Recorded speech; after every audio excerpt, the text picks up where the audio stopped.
మాస్టర్తో మాట మంతి కార్యక్రమానికి స్వాగతం. నేను మీ మాస్టర్ దుర్గా ప్రసాద్. ఈ రోజు మనతో పాటు ప్రముఖ సోషల్ యాక్టివిస్ట్ కృష్ణ కుమార్ గారు ఉన్నారు.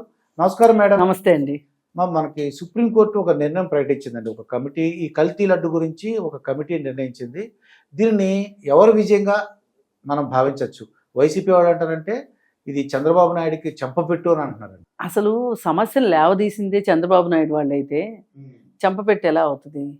కాకపోతే ఆయన అన్ని మాట ఏంటంటే రాజ్యాధికారంలో ఉన్న వాళ్ళు ఒక మతానికి కొమ్ము కాసేటట్లు ఒక మతం వైపు మాట్లాడడం తప్పు అని చెప్పి అనింది తప్పితే కల్తీ జరగలేదని కానీ లేదు మీరు కల్తీ చేసేసుకోండి పర్వాలేదు దేవుడు చూసి చూడనట్టు పోతాడని ఏం సుప్రీంకోర్టు చెప్పలేదు.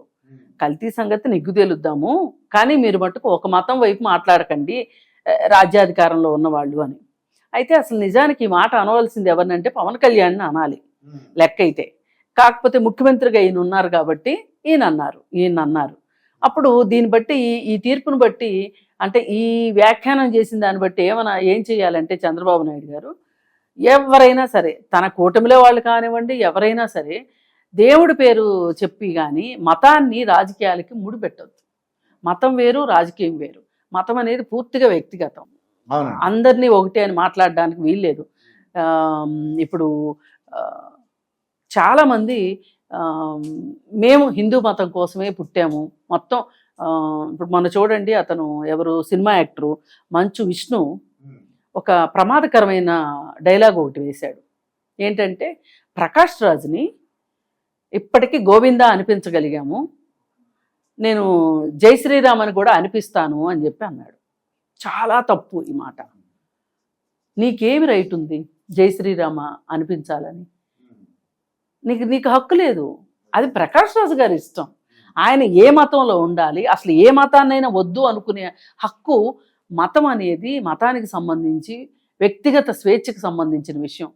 రాజ్యాంగంలోనే మనకు ఆ హక్కు ఇచ్చారు. అట్లాంటప్పుడు ఇలాంటి వాళ్ళందరూ మాట్లాడడం ఏం కరెక్ట్? అసలు ఏ రైట్ తోటి ఏ ధైర్యంతో అంటున్నాడు అంటే ఆ రాష్ట్రంలో ఏం మాట్లాడినా చెల్లుబడిపోతుంది. ప్రకాష్ రాజ్ గారిని ఏమన్నా కానీ నడుస్తుంది. వీళ్ళందరూ ఏంటంటే అధికారంలో ఉన్న వాళ్ళ ప్రాపకం కోసం మాట్లాడే పెద్ద పెద్ద మాటలు అన్నమాట. చిన్న మనుషులు పెద్ద మాటలు మాట్లాడితే ఇలాగే ఉంటుంది. ఇప్పుడు ఆయనకు ఎంతసేపు పవన్ కళ్యాణ్ దృష్టిలో పడాలి, ప్రభుత్వం దృష్టిలో పడాలి ఆయన. ఎందుకంటే వాళ్ళ కాలేజీలు ఉన్నాయి అక్కడ. ఏ ఫీజు రీఎంబర్స్మెంట్ కోసమో దేనికోసమో వాళ్ళ దగ్గరికి వెళ్ళాల్సి వస్తుంది. వెళ్ళాల్సి వచ్చినప్పుడు మీకోసం నేను అంటే ఒక గుడ్ లుక్స్లో ఉండాలి అని చూడడం అనమాట. ఇది చాలా ప్రమాదకరం అండి. ఇది ఎంత తప్పు అంటే అది చాలా తల బిరుసు తల పొగరుకు సంబంధించిన విషయం. ఆ రోజు మా ఎలక్షన్స్లో మంచు విష్ణు గెలిచాడు అంటే ఏదో ఒక మాయోపాయంతో గెలవటమే కానీ అది నిజమైన గెలుపు కాదు నిజానికి.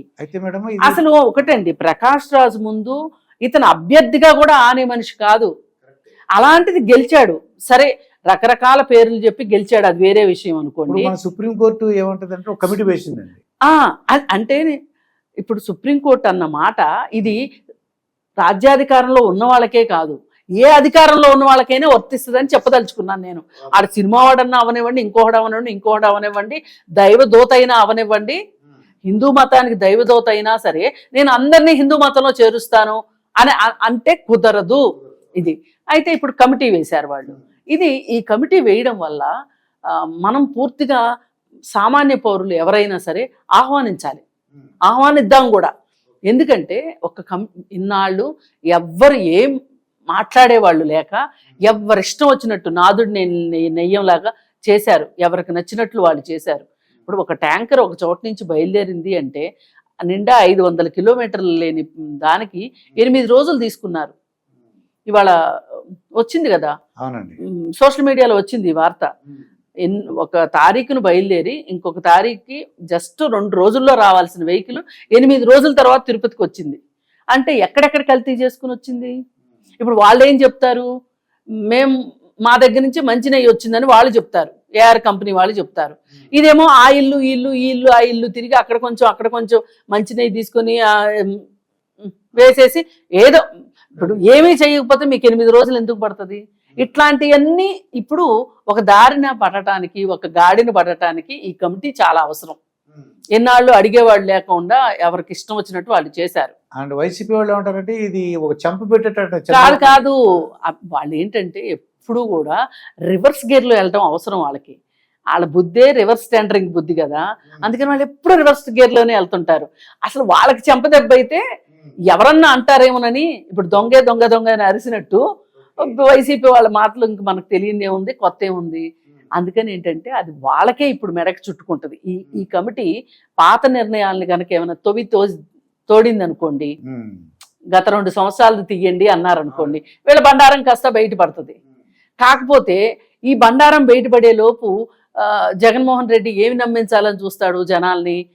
అంటే దీన్ని స్వాగతిస్తున్నాడు అంటే ఓహో ఇతను తప్పేమి చేయలేదు కాబట్టి స్వాగతించాడు, అంటే వాళ్ళకి చెంపపెట్టి అన్నాడు అంటే తనకేమి ఇబ్బంది లేకపోతేనే కదా అంటాడు.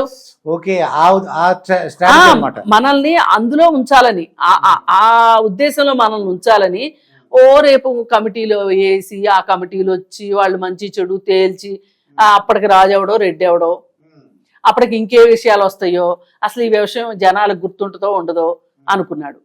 కానీ మనం ఎందుకు స్వాగతిద్దాము అంటే ఇప్పుడు దేవాలయాల సొమ్ము ఏదైతే ఉందో కొంతమంది భక్తులు మోసగాళ్ళు కూడా దేవుళ్ళకి కానుకలు సమర్పిస్తున్న వాళ్ళు ఉన్నారు. పెద్ద పెద్ద కానుకలు సమర్పించాలి అంటే చెమటోడిచి సంపాదించిన వాడెవడో అంత పెద్ద పెద్ద కానుకలు ఇవ్వలేడు. ఇప్పుడు గాలి జనార్దన్ రెడ్డి కాబట్టి 18 కోట్లు పెట్టి కిరీటం చేయించాడు. ఇప్పుడు మీలాంటి వాళ్ళు నాలాంటి వాళ్ళు మన బతుకులు మొత్తం కలిపితే కూడా 18 కోట్లు ఉండవు. మనం ఏం చేసిస్తాం? ఇప్పుడు నీకు చాలా ఎక్కువైపోతేనే కదా అంత ఇవ్వగలుగుతావు దేవుడికి. పైగా ఈ వచ్చింది ఎలా వచ్చిందో నీకు బాగా తెలుసు. నువ్వు భయంతోటే ఇస్తున్నావు, దేవుడికి కూడా కొంచెం నీ పాపంలో వాటా ఇస్తున్నావు. పాపం దేవుడు కిమ్మనకుండా తీసుకుంటున్నాడు. అయితే కానీ కొంతమంది సామాన్య భక్తులు ఉంటారు చూసారా, మీలాంటి వాళ్ళు, వీళ్ళు మోసాలు చెయ్యకపోయినా వాళ్ళ కష్టార్జితంతో వచ్చే డబ్బుల్ని దేవుడికి కానుకగా ఇస్తారు. అలా ఇచ్చే కానుకలు చాలా ఎక్కువ ఉంటాయి. చిన్న చిన్న కానుకలైనా సరే ఆ పెద్ద కానుకలతో ఈ కానుకలను అసలు పోల్చకూడదు. మరి ఇలాంటి మంచి భక్తులు అంటే నిజంగా దైవం మీద భక్తితో వేసే కానుకలు ఏవైతే ఉంటాయో ఆ డబ్బులు కూడా దేవుడికి సరిగా ఉపయోగపడట్లేదని నా ఉద్దేశం. ఇప్పుడు ఒక్క తిరుపతి గుడే కాదు కదండి, రాష్ట్రం మొత్తం మీద బోలెడు గుళ్ళు ఉన్నాయి. దేవాదాయ ధర్మాదాయ శాఖ ఆధ్వర్యంలో నడుపుతున్న గుళ్ళు బోళ్ళు ఉన్నాయి. అక్కడ ధూపదీప నైవేద్యాలు కూడా చాలా కరువైపోయిన పరిస్థితులు ఉన్నాయి. మేడం గారు, మా ఫ్రెండ్ శేషన్ ఒక అతను అతను ఏం చెప్పాడంటే ఈ డబ్బుతో అన్ని దేవాలయాల్లో కూడా అదే మరి అందుకే అన్ని దేవాలయాలకి ఇది ఒక రకంగా మంచి జరుగుతుంది. ఇప్పుడు మనం ఒక దేవాలయంకి వెళ్తే రవ లడ్డూలు పెడతారు. అదేదో నాకు పేరు గుర్తులేదు, మేమేదో ఎడ్యుకేషన్ టూర్లో భాగంగా వెళ్తే అక్కడ రాసిందనమాట రవ లడ్డు, అక్కడ ప్రసాదం రవ లడ్డు అని. అలా ఇప్పుడు మన ద్వారకా అన్నవరంలో ఒక రకం ప్రసాదం. ఇట్లా వీటన్నిటిలో వాడేవన్నీ కూడా స్వచ్ఛమైనవి వాడి ఇప్పుడు క్వాలిటీ పెరుగుతుంది. పైగా ఈ సందర్భంలో ఇంటి దొంగలు బయటపడే అవకాశం ఉంది. పైగా నాణ్యమైన వస్తువుల్ని సరఫరా చేసుకోవడానికి ఇప్పుడు టీటీడీ ఉందండి.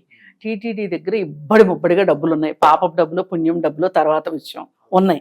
అయితే ఈ ఉన్న డబ్బులతోటి అసలు ఈ ఏఆర్ కంపెనీ, ఆ కంపెనీ, ఈ కంపెనీ, గుజరాత్ కంపెనీ వీళ్ళందరి దగ్గర నెయ్యి కొనాల్సిన పని లేకోకుండా అసలు వాళ్లే ఒక గోశాల ఎందుకు నడపకూడదు? డబ్బులు ఉన్నాయి కదా, దేశం మొత్తం మీద నుంచి కొన్ని వేల ఆవుల్ని తెప్పించండి. ఎకరాల భూమి ఉంది ఎవరికి? టీటీడీ బోర్డుకి. అలాగే చాలా మంది అటు వ్యవసాయం గిట్టుబాటు కాక, వ్యవసాయం చేసుకోలేక, ఇంకో పని చేతగాక ఉన్నవాళ్ళు చాలా మంది ఉన్నారు. అలాంటి వాళ్ళందరికీ మీరు ఉపాధి కల్పించినట్లయినా అవుతుంది. రైతులకి వాళ్ళు వచ్చేసేసి ఆ గోశాలలో పనిచేసేసి ఆ నెయ్యే స్వచ్ఛమైన నెయ్యితోటి దేవుడికి, అప్పుడు ఇంకా కల్తీ సమస్య ఉండదు. మనం ఇంత రేటుకు కొంటున్నాము, ఈ టెండర్ల పిలవటాలు, ఈ మోసాలు, ఈ దరిద్రాలన్నీ లేకోకుండా మంచి నెయ్యితోటి దేవుడికి, స్వచ్ఛమైన ఆవు నెయ్యితోటి ప్రసాదాలు చేసుకునే అవకాశం ఉంటుంది. అలాగే టీటీడీ వాళ్ళే నెయ్యి అమ్ముతున్నారు అంటే కూడా జనాలకు కూడా చాలా నమ్మకంతో ఒక వ్యాపారం కూడా చేయొచ్చు, తప్పే ఉంది. ఇప్పుడు అగరబత్తి అగరబత్తి అమ్ముతున్నారు కదా, అట్లాగే నెయ్యి కూడా అమ్మొచ్చు. అలా అసలు ఈ ప్లానింగ్ ఎందుకు చేయకూడదు? ఇప్పుడు చేస్తారేమో. ఇప్పుడు ఇలాంటి కమిటీకి మేము మీలాంటి వాళ్ళు సూచన ఇచ్చారనుకోండి, వినొచ్చు కదా. మీరు ఇంకొక కూడా చెప్పారు, ఈ టెస్టింగ్ ల్యాబ్స్ ఉంటాయి కదా, అవి ఓన్గా పెట్టుకోవచ్చు. దానికి ఎంత అవుద్దండి? 75 లక్షలు కాదండి, అవసరమైతే 75 కోట్లు పెట్టగలదు టీటీడీ. ఇలా చేస్తే అంటే ప్రక్షాళనకి ఎన్ని రకాల మార్గాలు ఉన్నాయి అనేది వెతకాలి. మనం మార్గాలు వెతకడం మానేసేసి ఒకళ్ళనొకళ్ళు నిందించుకోవడము, తోటాలు లాంటి మాటలు పేల్చుకోవటం కంటే కూడా అసలు ఒక చోట కూర్చొని ప్రతిపక్షం కూడా సలహాలు ఇవ్వచ్చు అధికార పక్షానికి, తప్పేమి లేదు కదా. అలా చేయకోకుండా అసలు ఒక మంచి వాతావరణంలో ఉండాలి. ఎవరు పరిపాలిస్తున్నారు అనేది వేరే విషయం, కానీ ప్రతి రాజకీయ నాయకుడు ఒక బాధ్యతతో ఉంటే గనక సరియైన సలహాలు ఇస్తారు. అలా కాకోకుండా ఇలా తిట్టిపోసుకోవటాలు లేకోకుండా ఆయన సిగ్గుపోయింది, ఈయనకి దవడ పగిలింది, ఇవన్నీ మాట్లాడుకునే కన్నా మనం స్వాగతించాలి దేన్నైనా. పైగా మనం కూడా ప్రోయాక్టివ్గా పార్టిసిపేట్ చేయాలి. ఇదండి కృష్ణ కుమార్ గారితో జరిగిన ఇంటర్వ్యూ. మరొక ఇంటర్వ్యూతో మీ ముందుంటాను. మీ మాస్టర్ దుర్గా ప్రసాద్. నమస్కారం.